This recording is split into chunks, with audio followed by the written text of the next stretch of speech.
Is an easement engrossed or is it pertinent?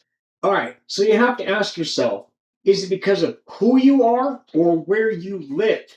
And the examiners are really good at that because they'll say a person who lives on the next street over, and they'll say like a person, or they'll say the neighbor, or they'll use some general vague term indicating that it's not a personal relationship. It's not your cousin, it's not your friend, it's not your sister. So an easement is appurtenant if it's because of where you live. And it does not mean you have to live directly next door. You do not have to be adjoining neighbors. You can be someone across the street. You can be someone 6 houses down or on the next block.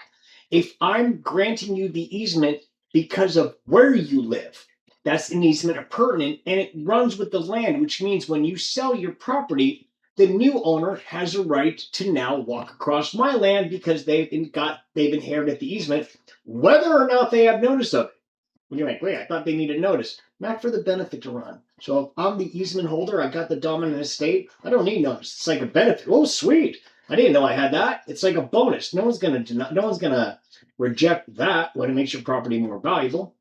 Easement engrossed is because of who you are. On the exam, pay attention to the language. Do they say neighbor? Do they say cousin, friend, sister? If they use cousin, friend, sister, it's because of who you are, which means it's engrossed and it doesn't run with the land. So if I give my cousin who lives in the next town over the right to walk across my land, my lot, to get to the beach because it's easy access, when my cousin sells his land, the new owner has no right to use my property because it was personal because of the relationship I had with my cousin.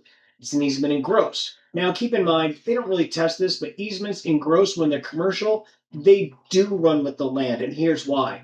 Singular Wireless, who has a Singular Wireless was a thing back in like in the 90s, early 2000s, and they got bought out by AT&T, and then you have like Cricket Wireless, but they might get bought out by Verizon, or you have Spectrum. So all those companies generally change hands. But just because Verizon or Singular becomes AT&T, it doesn't mean AT&T doesn't have the right to use those fiber optic cables that are buried underneath the ground.